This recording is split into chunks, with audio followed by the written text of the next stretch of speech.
नाजरीन अस्सलाम वालेकुम। मैं हूं आपका मेज़बान आसिफ गुलाम और आप देख रहे हैं आपका मनपसंद चैनल जेके आज़म न्यूज़ नेटवर्क।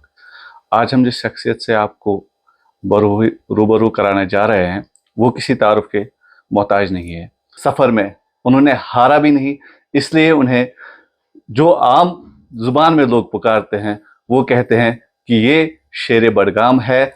और उन्हीं से आपको हम आज रूबरू कराने जा रहे हैं। उनका नाम है जनाब हकीम मोहम्मद यासीन साहब। अस्सलाम वालेकुम सर। वालेकुम अस्सलाम। हम आपको खैर मकदम करते हैं, लोगों की तरफ से भी और हमारी तरफ से भी शुक्रिया, आपको बहुत बहुत शुक्रिया। सर। आपने 40 साल सफर गुजारा। हालांकि आप पहले पहले जब आए तो गुलाम मोहम्मद शाह साहब के बहुत करीबी रहे। 40 साल सफर और उस वक्त जो सियासत थी, जो मरकजी सियासत का क्या किरदार रहा, क्या अमल दखल रहा, जो यहाँ उस वक्त स्टेट थी, अब तो यूटी है, तो स्टेट पे क्या असर रहते थे उस वक्त? ये बहुत मुश्किल सवाल है, मगर इंशाअल्लाह कोशिश करूंगा जी। कि आपको मालूम है कि जम्मू कश्मीर के लोगों को 47 से ही, चाहे मरकजी सरकार में कोई भी सरकार आई, वक्तन फवक्तन जो हमारी अपनी अलग आइडेंटिटी थी, अपना आइन था, अपना झंडा था, उसको 53 से ही डिस्टर्ब किया गया। जबकि बाइसत वजीर आजम जनाब शेर कश्मीर शेख मोहम्मद अब्दुल्ला को जेल में कैदबंद रखा गया और उसके बाद मुख्तलिफ मराहिल गुजरने के साथ साथ जो हमारा बुनियादी, जो यहाँ के लोगों ने काफ़ी मेहनत मशक्क़त के साथ अपने लिए एक अपना इंफरादी हैसियत हासिल की थी और हमें अपना आइन था, अपना झंडा था, तो धीरे धीरे वक्तन फ़वक्तन हम यहाँ वज़ीर आज़म हुआ करता था, यहाँ सदर रियासत था, हमें अपनी सुप्रीम कोर्ट थी, हमें अपना इलेक्शन यहाँ पर कमीशन था, यहाँ बाज़ाब्ता परमिट सिस्टम था। तो आप देखिए कि धीरे धीरे इस आर्टिकल 370 के बारे में आज हम ज़बरदस्त चला रहे हैं। उस वक्त किसी ने इसकी तरफ ध्यान नहीं दिया। जो इब्तिदा जो आर्टिकल 370 के साथ जो चीज़ें जोड़े हुए थी उनको पहले ही ख़त्म किया गया था। अब एक दो चीज़ें थी इसमें, और इसमें 88 अमेंडमेंट्स मेरी नज़रों में आज तक हुए हमारी कॉन्स्टिट्यूशन में। बदकिस्मती है आज के डेट में हम जो देखते हैं, आपने शाह साहब का जिक्र किया, अगर आप माने तो मानना भी पड़ेगा और हकीकत ही है। एक दयानतदार ईमानदार चीफ मिनिस्टर था जिसके दिल में जम्मू कश्मीर के लोगों की एक बहुत एक मोहब्बत थी, तलब थी, और उसका एक उसूल था, कभी वो झूठ नहीं बोलती थी। जिस चीज़ के बारे में वो हाँ कहते तो हाँ, अगर नहीं पॉसिबल होता तो बिल्कुल टोटल नफी करता था। एक क्वालिटी उसमें ये थी। और आपने देखा उन्हीं 18 महीनों में जब हम नेशनल कॉन्फ्रेंस से कुछ बुनियादी उसूलों से के मद्देनजर रखते हुए शाह साहब के साथ हाथ मिलाया ANC में, वरना हम नेशनल कॉन्फ्रेंस में थे। कुछ वजूहात थे, उनका जिक्र अब मुनासिब यहाँ नहीं है, टाइम काफ़ी लग जाएगा। तो हमने हाथ शाह साहब की तरफ बढ़ाया। एक सीनियर मोस्ट जो उस वक्त चीफ मिनिस्ट्री का मुस्तहिक था, उसके साथ भी ज्यादती हुई जो होनी नहीं थी, क्योंकि पहला फ्रीडम फाइटर, पहली कुर्बानी जो उसने दी थी। चलो बाहर उस मसले को छोड़ दो। तो जो उसका दौर आपने देखा, सिर्फ 18 महीने हमें मिले। 18 महीनों में आप देखिए बेरोजगारी का मामला, अनएम्प्लॉयमेंट का मसला, डेवलपमेंट का मसला, हर जगह जो इस वक्त भी आयान है, और उस दौर को आज भी लोग याद करते हैं। मगर कुछ अगराज व मकासद अपने हर एक को होते हैं, उस वक्त उसको उस तरीके से पेश किया गया जैसा वो अनटचेबल है। मगर धीरे धीरे हालात तो बदल गए, तो फिर आपको मालूम है कि किस तरह उसकी सरकार को गिराया गया। उसमें भी जाने की ज़रूरत नहीं है। بہت طویل داستان ہے. تو اس کے بعد آج وقتاً فوقتاً آپ دیکھ رہے ہیں اور یہاں میں نے اپنے تجربے میں آج کے ڈیٹ کی جو سیاست ہے اتنی بے وزن، جس میں کسی پارٹی کے پاس عوامی ایجنڈا نہیں ہے، عوام کے بہبود کے لیے کوئی معاملہ نہیں ہے، ماں سوائے یہ جھوٹ موٹ کا پلندہ پیش کر کے جو بار بار وہ یہاں کر کے آئے ہیں، لوگوں کو دھوکہ دیتے رہے. آج بھی وہی انہوں نے اڈاپٹ وہی طریقہ کیا. اگر 370 کی ان کے دل میں یہ بات ہوتی، چاہت ہوتی کہ نہیں، پھر وہ 53 سے خاموش کیوں رہے؟ جی. اور بیچ میں محض رائے شماری کافی وقت یہاں کے لوگوں کا اس کے ساتھ ضائع کیا.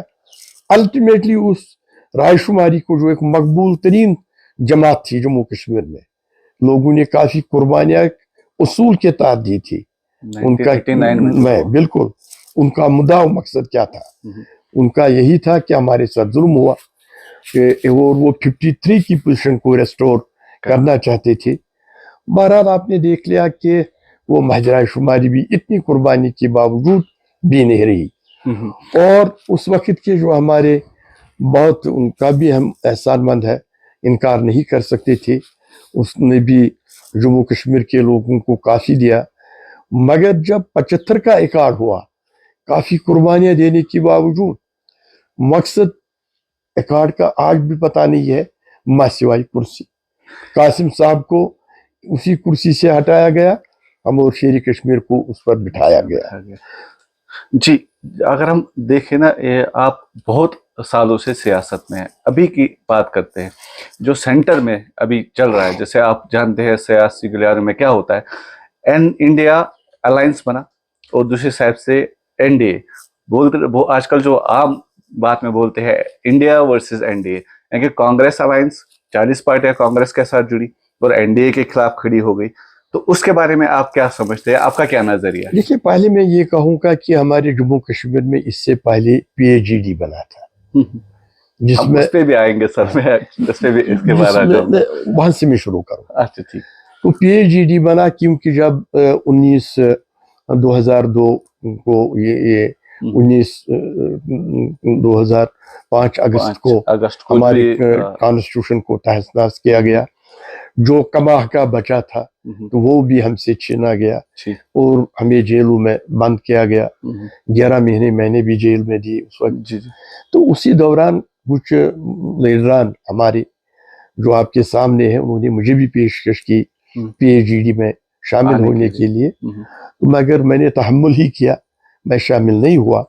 مگر ہم مانیٹر کر رہے تھے کہ جو وہ کہہ رہے ہیں اگر وہ اس پر قائم دائم رہیں گے، عمل پیرا ہوں گے تو ہم ضرور ان کو سپورٹ کرتے ہیں. لیکن آپ گئے نہیں پی ایچ ڈی میں؟ نہیں گیا، بالکل، کیونکہ میرا تجربہ ہے، میں نے اپنے زندگیوں میں ہر ایک کے ساتھ کام کیا ہے، تو کہنے کی ضرورت نہیں، میں سب کا اندرون بیرون جانتا ہوں. جی.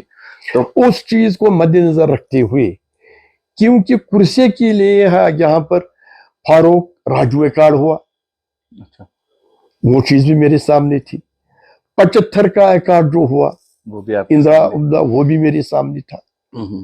اور اس کے بعد کانگریس اور پی ڈی پی کا، جس میں ہم بھی شامل تھے، وہ ایکارڈ بھی میرے سامنے تھا. اس کے بعد شاہ صاحب کے جانے کے بعد دوسرا محاذ بنا کانگریس اور نیشنل کانفرنس. ساری چیزوں کا بجائزہ غور کرنے کے بعد میں نے فیصلہ کیا کہ موقع ہے، ہم مانیٹر ہی کریں گے. اگر واقعی یہ صحیح کہتے جو ان کا ایجنڈا ہے تو ضرور ہم اس کے ساتھ شامل ہو جائیں گے اور لوگوں کے ہت میں، یہاں کے آئیڈینٹی کے بارے میں، آرٹیکل 370 کے بارے میں سپورٹ ضرور کرتے تھے. مگر جو ہی آپ نے دیکھ لیا کہ وقتاً فوقتاً اپنے حقیر مفادات کے لیے ایک دوسرے کے خلاف پہلے ایک سازش کے تحت ایک دوسرے کو پگڑی اچھالنی شروع کی، اور اس کا یہ نتیجہ نکلا. جب اب پہلے انہوں نے یہ بھی کہا تھا जब तक आर्टिकल 370 वापस नहीं आएगा हम इलेक्शन में हिस्सा नहीं लेंगे। ये पहला एजेंडा उनका था जी। और आपने देख लिया जिस दौरान उन्होंने PAGD को चलाया, कौन सी मोमेंट उन्होंने चलाई, बिल्कुल, कौन सी आवाज उन्होंने उठाई रिगार्डिंग आर्टिकल 370, कौन से धरने उन्होंने दिए, कौन सा ऐसा मजबूत महाज उन्होंने खोला जिससे गवर्नमेंट ऑफ इंडिया हिल जाती और मजबूर हो जाती। हम उस चीज का बगौर जायजा ले रहे थे, मगर देखा खुदा पहाड़ निकला चूहा जी। और आज के डेट में अभी भी ये इस कौम को कितना बेचारों को सादा समझते हैं। अभी PAGD जिंदा है।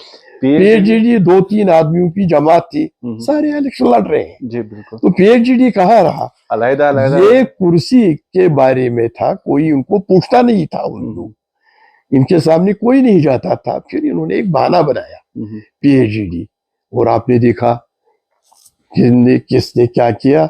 एक सीट के लिए कुछ पाने के लिए कुछ खोना भी पड़ता है। अगर एक सीट वो दूसरी पार्टी को जो उनके अलाई थी उनको देते, ये PAGD जिंदा रहता। आज के डेट में हम खुल्लम खुला इलेक्शन में उन्हीं को मदद करते, मगर आपने देख लिया आज के डेट में एक स्टेज पर एक दूसरे के खिलाफ जो कभी ऐसे इल्जामात और गंदी जबान मेरे 40 साल के तजुर्बे में इस्तेमाल नहीं हुई, आज यही लोग जो कल कश्मीरियों को इज्जत व आबरू आर्टिकल 370 इनफरादियत सालमियत की बातें कर रहे थे, एक दूसरे की बेइज्जती आवाम में कह रहे हैं। ये नहीं सोच रहे हैं कि वोट ले लो, मगर वोट जिस मकसद के लिए ना वो बात कहें, क्यों अपने दूसरों को इज्जत पर एक दूसरे की पगड़ी उछालते हो। मैं समझता हूँ ये कायदे भी के खिलाफ भी, अदब के भी खिलाफ। आपने बिल्कुल सही कहा कि आपका कहना है कि PAGD सिर्फ कुर्सी का खेल था और कुछ नहीं। प्रैक्टिकली साबित हुआ। और जब PDP अलग हुई, अलहदा हुई, PDP को बोला गया है कि ये फाइल नहीं है, फिर NC और कांग्रेस ने अपना मुत्तहद बनाया, तो NC का कांग्रेस का भी आपस में वो आप एक दूसरे को मालूम है कि जब तो हम क्या वो दो फाइल है? हम तो छोटे थे जब यही पार्टी कांग्रेसियों को कहते हैं कि गंदे नाले के कीड़े जी, बल्कि बाज हमारे मोअज़्ज़िज़ीन को उस जमाने में हमने सुना कि मरने के वक्त, दफन करने के वक्त उनको काफी मुश्किलात का सामना करना पड़ा, खाना भी नहीं खाया और तर्क मवालात करने का हुक्म दिया गया NC ने कांग्रेस को, और जो उनके साथ हाथ मिलाएगा उसको कुत्ते की वो क्या कहते हैं कश्मीरी में जात, वो आएगी। ठीक है। आज यही वो लोग वो कहने वाले, और आज यही लोग इक्तिदार को 1-2 सीटें पाने के लिए उन्हीं के साथ हाथ मिलाकर, जिन्होंने सबसे पहले आर्टिकल 370 को खत्म कर दिया और आज एजेंडा बनाया हम वापस लाएंगे, जिन्होंने इसको खत्म कर दिया वो बीजेपी ही नहीं है। बीजेपी का ये एजेंडा था आर्टिकल 370 को हटाना, उनका नहीं था। उनके साथ एक एग्रीमेंट हुआ था, यहाँ के कॉन्स्टिट्यूट असेंबली ने उनके साथ एक माहदा किया था, जिसकी तफसीर कॉन्स्टिट्यूट असेंबली ने भी की थी, पार्लियामेंट में भी हुई थी। उन्हीं लोगों ने इसको खोखला करके इस बुनियाद तक वाजपेयी साहब जो अब ये सरकार नरेंद्र मोदी जी की, इनका मैं लगता है जाती राज मेरी कोई गिला नहीं, इन्होंने एजेंडे में 40 साल से ये चलाया हम इस आर्टिकल को खत्म करेंगे। उन्होंने अपने लोगों के साथ जो वादा किया वो पूरा किया। हम वो लोग हैं जिन्होंने इसके तहफ़्फ़ुज़ के लिए, इसके अहया के लिए PAGD बनाया और उसको खत्म किया, और हमने अपने लोगों का वादा कोई ख्याल नहीं रखा, वो वादा नहीं किया जो उन्होंने जिस मकसद के लिए फोरम बनाया था। मतलब जो सियासतदान अब तक, यानी कि जब से सियासत जम्मू कश्मीर की बनी, तब से जिनके पास भी ताकत आई, फवक्तन आई, किसी के पास पहले किसी के पास बाद में, कहीं ना कहीं इसकी जिम्मेदार वही है कि उन लोगों ने डायरेक्टली धोखा दिया यहाँ के लोगों को। देखिए, आपको ये मालूम है कि एक नादिर मौका था 75 का अकार्ड। उस वक्त एक बहुत मोतबर माना हुआ जो सब उनको तस्लीम था लीडर, अगर वो थोड़ा इंतजार करते, इस आर्टिकल मालूम था इनको ये आर्जी है, कम से कम इस पर एग्रीमेंट करते, फिर कुर्सी हासिल करते कि मुझे ये परमानेंट करके दे दो, क्योंकि ये मैंने ही महाराजा के वक्त में बाज़ाब्ता गवर्नमेंट ऑफ इंडिया के साथ अकार्ड किया, तो कम से कम मुझे वो थोड़ा वापस दीजिए। वजीरिज्म तो आपको ही हो गया, क्योंकि वो तो आपने पहले ही खत्म कर दिया, सदर रियासत भी ने आपने खत्म कर दिया, मगर कम से कम जो बचा खचा है उससे मेरे उस पर एग्रीमेंट करो। नहीं हुआ। तो उसके बाद फिर असेंबली बनी। मुझे पूरा याद है कि सैयद अली शाह गिलानी साहब मरहूम, वो असेंबली में थे, मैं छोटा था, उन्हीं दिनों MLA बना था, तजुर्बा नहीं था। उन्होंने एक बिल लाई इस प्री 53 को रेस्टोर करने के लिए। उतना हंगामा हुआ, अब्दुल रशीद काबली और सईद अली शाह गिलानी साहब ताबड़तोड़ हमले उनको किए गए और उनको असेंबली, रिकॉर्ड गवाह है, उनको बाहर निकाला गया। और वो रिजोल्यूशन भी उधर ही है अभी जो उन्होंने लाया था। तो आज के डेट में ये कहते हैं कि हम इसको दोबारा लाएंगे। फिर इनको 96 में एब्सोल्यूट मेजॉरिटी मिली, कोई मुखालफत नहीं थी असेंबली में। ये जरूर इस रिजोल्यूशन के बगैर अपने जम्मू कश्मीर के आइन में, कॉन्स्टिट्यूशन में तरमीम ला सकती थी और मनवाते गवर्नमेंट ऑफ इंडिया को। हालात ऐसे थे जब नरसिम्हा राव ने भी और सारी पार्टियां आई यहाँ, जिन्होंने कहा कि आप लोग चाहते क्या है, किसी ने यहाँ से कुछ नहीं बोला, इतना बोला आप ये जो आपने 84 में किया आप दोबारा वो न करिए, वो न दोहराई, यानी मेरी कुर्सी के साथ न करे। फिर एक रिजोल्यूशन पास किया, गवर्नमेंट ऑफ इंडिया को भेज दिया, असेंबली ने बाज़ाब्ता मुतफ़िका तौर पास किया और आपने देख लिया। उसके एवज़ मिनिस्ट्री हासिल की और लोगों के और असेंबली का कोई एहतराम न रखते हुए उन्होंने उस रेजोल्यूशन के बारे में टिल डेट कोई बात नहीं की। तो ये अब ज्यादा, अब मुझे लगता है कि अपने तजुर्बे के बारे में कहता हूँ, फिर जो आज अब इन लोगों का अलग अलग एजेंडा है।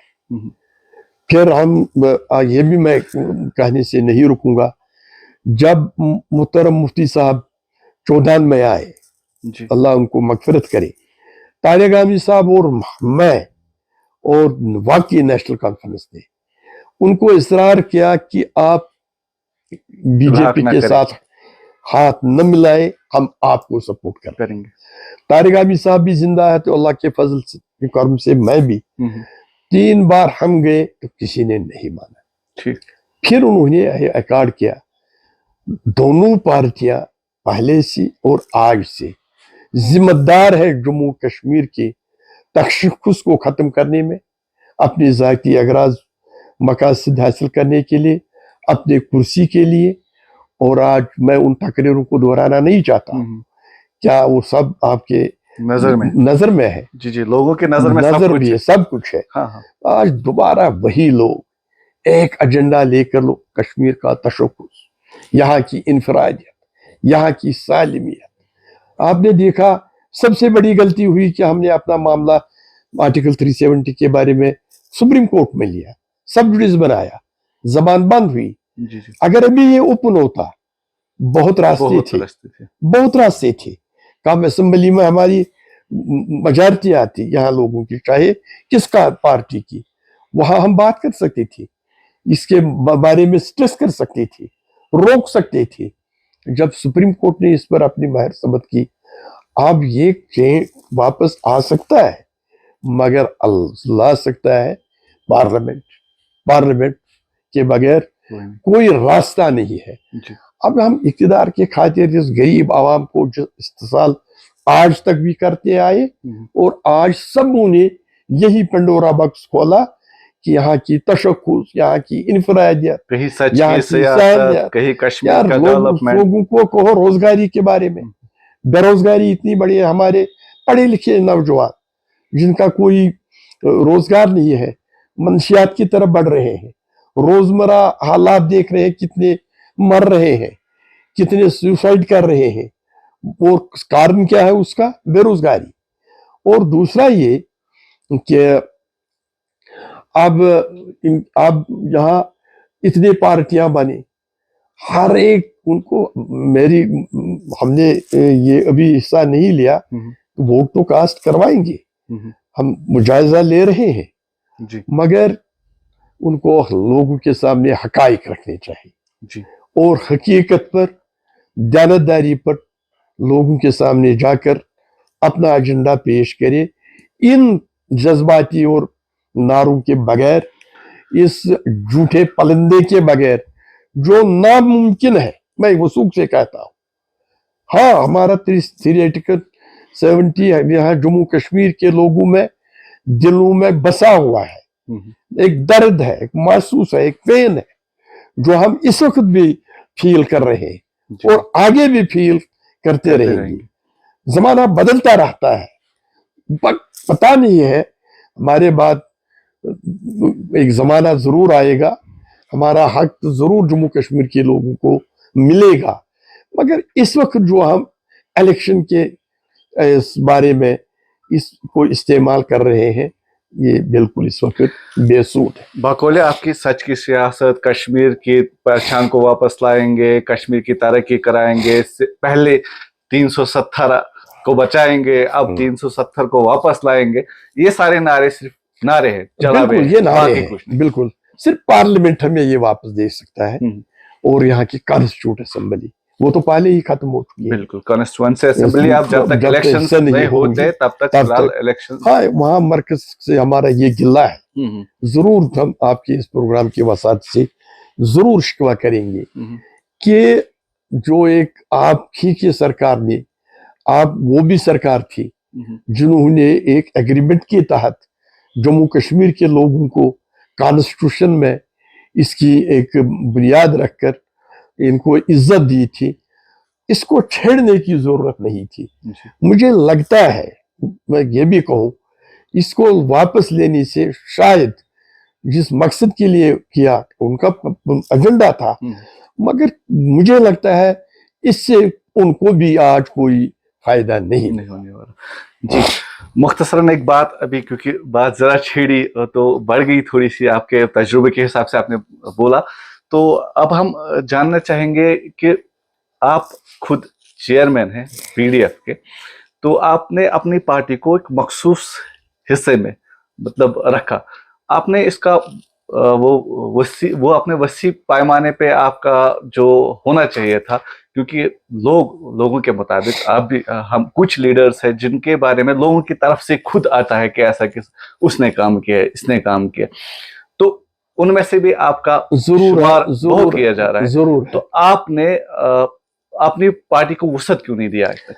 उसके अब उसमें जाना नहीं चाहता हूँ। आपको मालूम है कि इसके जराया होने चाहिए, वसाइल होने चाहिए।